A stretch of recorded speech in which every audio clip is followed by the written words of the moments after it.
ආකාරය. සියලු දේ අත්හැර වනගත වුණු පඬිතුමාට තමන්ගේ දක්ෂකමෙන්ම ජය ගන්නට උදව් ලැබුණා නේද? ගුත්තිල පඬිතුමා හා මූසිල අතර වීණා වාදන තරගය අති විශාල ජනකායක් මැද්දේ ආරම්භ කිරීමට සියල්ල සූදානම් දැන්.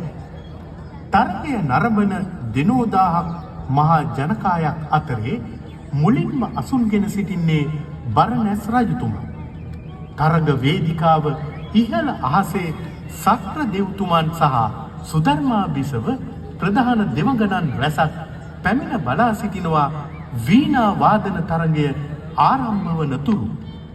පින්වතුනි, පානදුර එක්සත් පොදු වෙළඳපොළ බෞද්ධ සමිතිය මගින් 67 වන වරටත් ඉදිකරන ලද මේ සුවිශාල දර්ශනීය වෙසක් මහා තොරණේ අවසන් රූපරාමුව නැත්නම් 13 වෙනි රූපරාමුව දෙස බලා සිටින්න.